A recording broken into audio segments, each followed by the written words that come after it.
Hey, welcome back to my channel. My name is Bree, and if you're new here on this channel, I like to cover my experience with budgeting as well as other personal finance topics. And in this video, I'm going to be reviewing my 2025 annual budget. So to kick things off in this video, I'll first start by defining what an annual budget is for me and how it works in my day-to-day life and how I put it together. Then I'm going to be covering my 2025 strategy and covering a lot of the goals that I sort of created in my previous video, which was my 2024 end of year review. Now, if you didn't have a chance to see that video, I will try to link it down into the description. And then lastly, I'll be doing a walkthrough of my budget and showing the actual numbers for 2025. Awesome, so let's go ahead and kick things off. So to start with, how exactly do I define an annual budget and how does it play out in my personal life?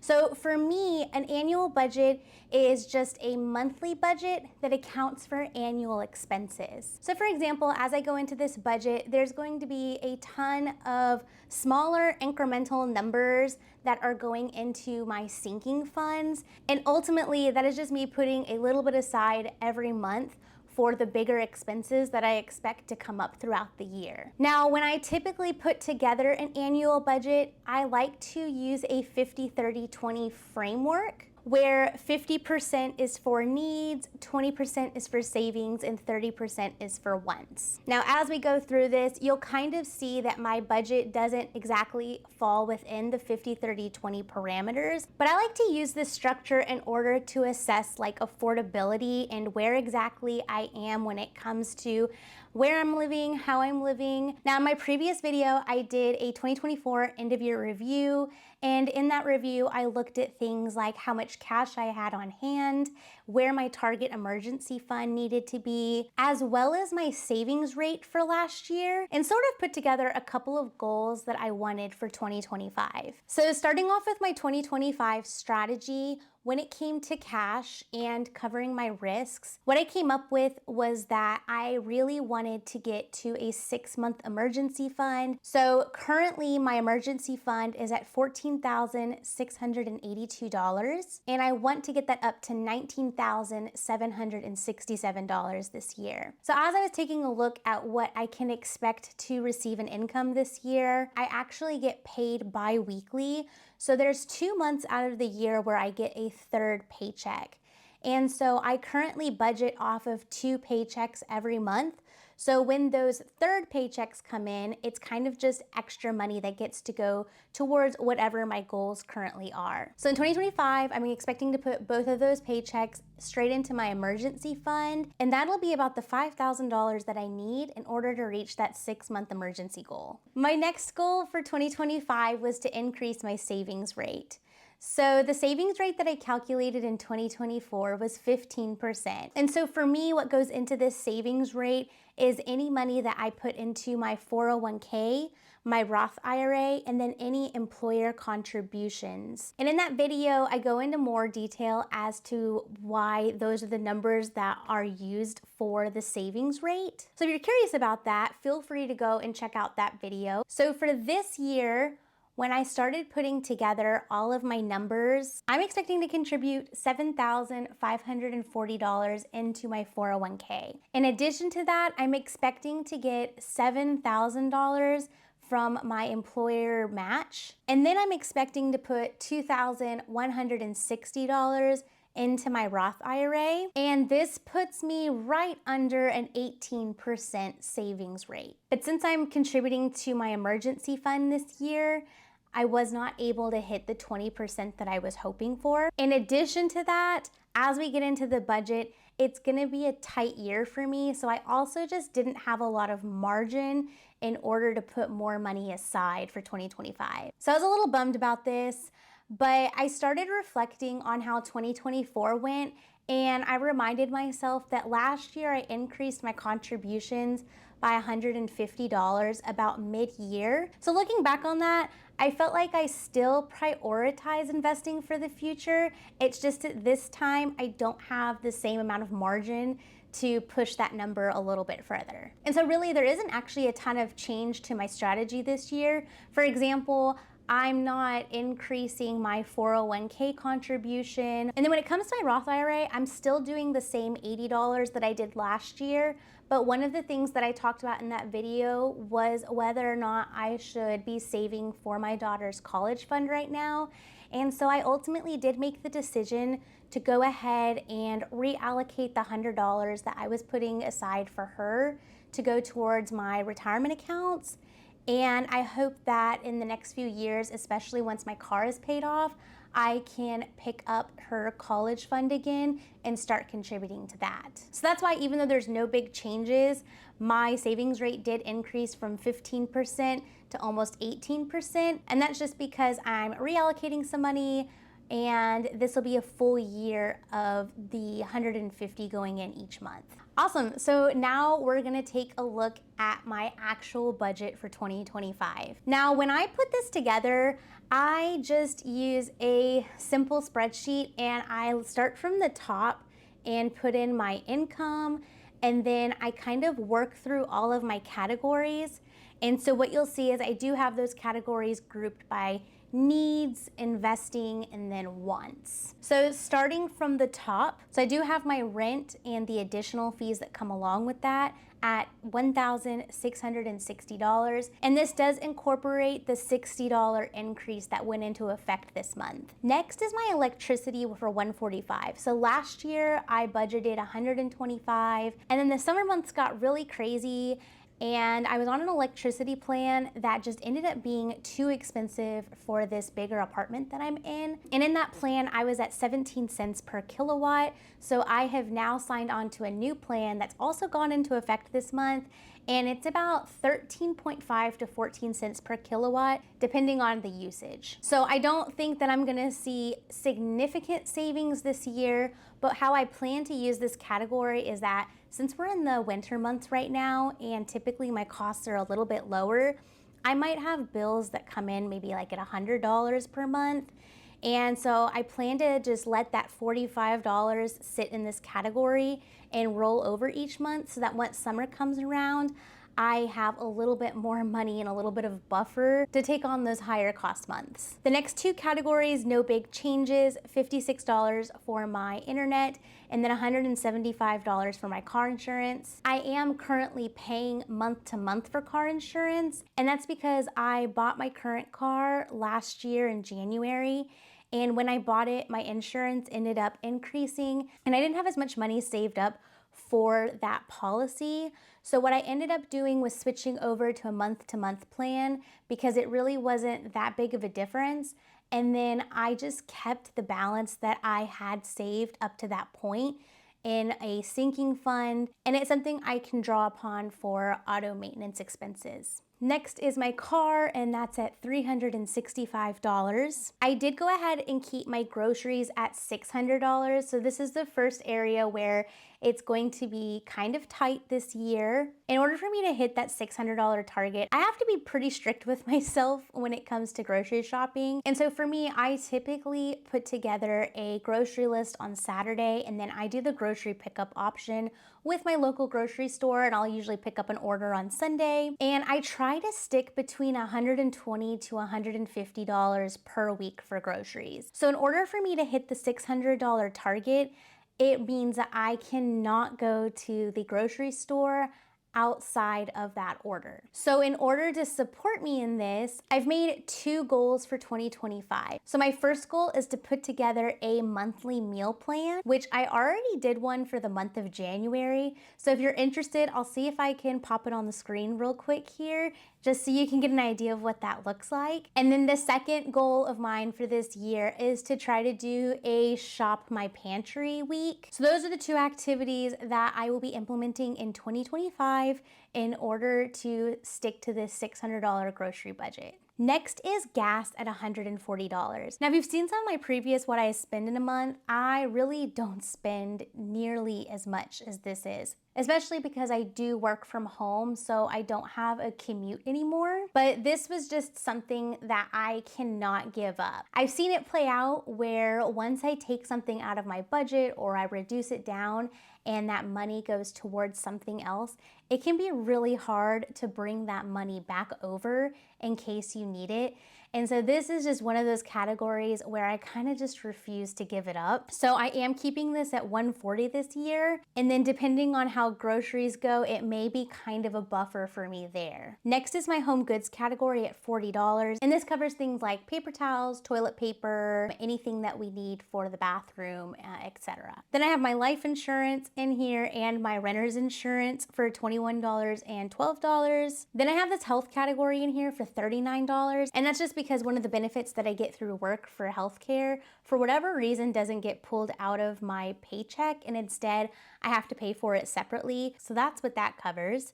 And then lastly, I have $20 set aside for any kind of toll road expenses. So currently I have my needs estimated at $3,273, which comes out to 56%. And so for me, what this means, especially when it comes to affordability, is that I'm really at my max when it comes to needs, meaning that I'm not going to be taking on any more kind of fixed expenses. I won't be looking at getting like a bigger apartment or any kind of bigger place, really at the limit of what I want to spend on my needs. The next section is my investing section, and this just highlights the $180 that I'm going to be putting towards my Roth IRA this year. And then the next part of this budget is going to be what I consider are my wants. So starting off, this is my daughter's category, and so I currently have a $20 allowance factored in, and then I have a $65 sinking fund and $106 for her gymnastics. So in total, she comes out to $191. Next is for my pets. So for my dog, I put $88 aside for him every month, and then I have $35 of spending money for any of his needs. And then we do have a new kitten, so I've got her in the budget for this year, and I really don't know what this is gonna look like, so this is kind of a starting point for me. But for now, I have $45 for needs like her food and litter, and then I have $71 going into a sinking fund for her. And just a quick side note, I do have a lot of sinking funds in place here. In my next video, I'm gonna be going into more detail about my sinking funds and how I put those together in order to come up with the numbers that are in my budget for the year. Next is my car maintenance fund at $100. And so for this, I've always put $100 aside for car maintenance, and that's where I feel really comfortable. I typically use it for oil changes or for any kind of service expenses that I need to do. In the past, I've also used it for repairs and for tires. And so far, this has been a really good amount that makes sure that I always have a little bit of money whenever I need it. Next is my holidays. So I have $70 set up for birthdays and then $70 for Christmas. And then the next category is just even smaller sinking funds. This is more of like those annual costs that I expect to come in and how much money I'm putting aside for them each month. So things like my TurboTax, WebRoot, that's all just saving up for when the annual bill comes in. Every year I buy a solid pair of sandals for the summer, and I usually like to budget about $80 for that. So I'm currently putting about $70 a month in order to save up enough to make that purchase. I do have a PO box, and that's going for $20 a month, and it's definitely something that I'm starting to reassess and decide if it's really necessary, but I haven't made a decision on that quite yet. And then a little bit of money that I put aside for teacher gifts. We typically like to give gifts at the winter break and at the end of year. $9, of course, for my favorite budgeting app, YNAB, or You Need a Budget. And then I put aside about $5 a month for miscellaneous school, and this just kind of helps put some money aside for textbooks. And then I have $10 a month going to fireworks. And then the next two are really exciting.